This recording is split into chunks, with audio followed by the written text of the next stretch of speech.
Audiobooks have been our lifesaver this month, so find out what we've been listening to and how we've been doing it for free.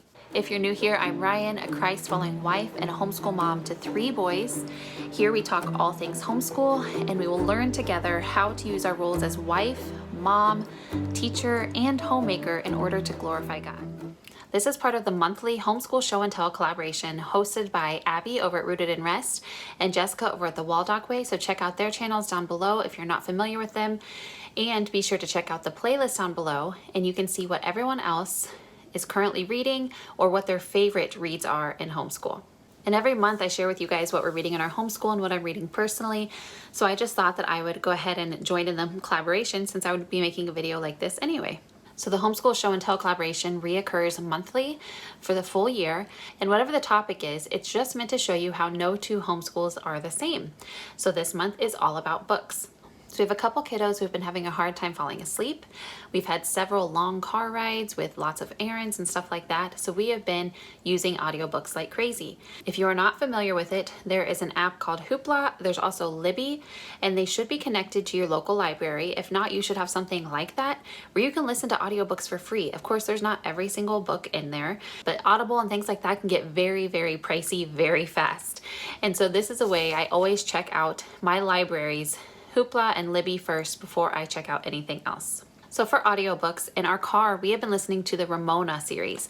So this is of course by Beverly Cleary. It is a treasured series, and we just love hearing all the different things that Ramona gets into with Beezus and how she's just that annoying little sister. And so we have been loving that. But then to go along with that, we've been listening to Henry Huggins at night. Well, I haven't, my kiddos have. I've been putting it on my iPad in their room at night to help them go to sleep. And I just set a sleep timer on it and it works like a charm. Of course, Henry Huggins is also a Beverly Cleary series, and it's kind of just like the boy version of it. So instead of 2 sisters, you have a boy and his dog. And of course, the characters intermingle. You see Beezus and Henry stories, and you see Henry and Ramona stories and all of that. So my boys love listening to what kind of shenanigans Henry and Ribsy can get into. And also for audio, we found this in my library, Story of the World 4, which is what we are using as a supplement to our Sunlight curriculum this year. But I've been running out of time to read it aloud.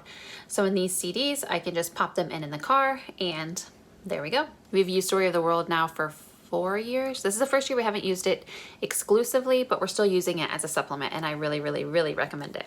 We did finish up Wild Robot. This is a really good, simple read with some fun characters. It has a little bit of adventure, and if your kids like animals and stuff like that, I think they would really get a kick out of this. I've talked about this for several months now, so. And then in Sunlight this month, we have read Kildee House. This is by Rutherford Montgomery.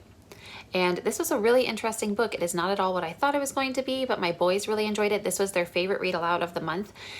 And I think because it has a lot of animals in it, so this man kind of is trying to seclude himself. He's done with the hustle and bustle of life and working and all of that.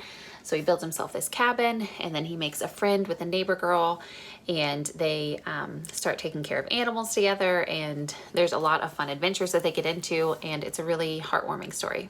And we have started The Year of the Baby. We have not finished this one, so I can't have a full review of it. We're about a third of the way in, but this little girl has been adopted by another Chinese family, and it is really interesting to see them talk about adoption and why there are so many young girls up for adoption in China and the struggles that go along with that. It's very, very interesting so far. And this is by Andrea Ching. And then this month, my second grader for Sunlight has read some Frog and Toad books, which you cannot go wrong with Frog and Toad. I don't know anyone who doesn't love Frog and Toad. They're so fun. Of course, by Arnold Lobel. Then he's read Owl at Home, which is also by Arnold Lobel, which I had never read this, and I don't know why. But these are some really funny stories. But his favorite this month was Mouse Tales, also by Arnold Lobel. And these are really, really quirky, fun stories. So a father mouse sets out to tell his kids a bedtime story, but he tells one for each child. And so they really like this one about the wind. And I say they because my 4th grader keeps stealing it and reading it for himself too. Even though it's obviously below his grade level, he thinks it's entertaining. Anyway, so the wind like blowing all this stuff around. Of course, they're very like out there tales, but my kids think they're hilarious. And And my fourth grader this month for Sunlight has read Emily's Runaway Imagination. He enjoyed that one. It wasn't his absolute favorite, but he thought it was pretty good. This one is his favorite this month. This is Ginger Pie. I have actually never read this. My sisters had this growing up and it just wasn't around when I was kind of in this age bracket. And so I just never thought to read it.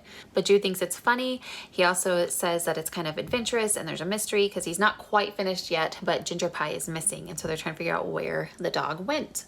This is by Eleanor Estes. Now, as far as their independent reading, my second grader's really been enjoying all of the Flat Stanley books. He hasn't read all of them, but he's just working his way through several of them. He's just on a Flat Stanley kick, which is fine. His brother did the same thing at his age. And then my fourth grader is still just plowing through that Wings of Fire series. He just can't get enough, and every time I ask what he wants to read next, he picks that. Typically, I would say, no, we're going to take turns picking. You pick, I'll pick.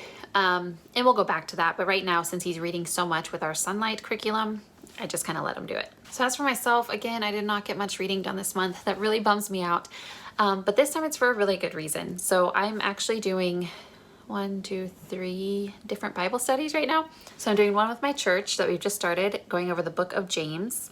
I think this is going to be really, really, really good. And then I'm doing one with my friend Katie over at Life in the Mundane. I will link her channel up above. And we are going through the book of John right now, leading up to Easter. And then I also use the reading plan from Christ Church, and that takes several chapters a day. So a lot of my reading time is kind of eaten up with Bible, but I'm okay with that for right now. However, I am working through, I told you guys I'd be reviewing it this month, but I'm still reading it because I don't have much time, but I'm still going through You're Not Enough and That's Okay by Allie Beth Stuckey. I promise next month I really will go through this with you guys and let you know my thoughts on it. And then this doesn't help matters any, but I also just recently got John Calvin, Heart of Flame, daily readings from Calvin on the Psalms, and this is really, really good too. So that's kind of just a devotional that I've been adding into my Bible reading. So I'm going to link an iCard up above if you want to see what we read last month. And also let me know down below, what have you been reading? Audiobooks have saved us this month. So do you listen to audiobooks? Are you reading something for yourself, something that you're really enjoying with your kids? And subscribe if you haven't already. Friday, I have a video coming out talking about what I have learned as a homeschool mom. And it's an encouraging video to you homeschool moms out there. And make sure you check that playlist down below to see what else everyone else is reading. Thanks so much, and I'll talk to you next time.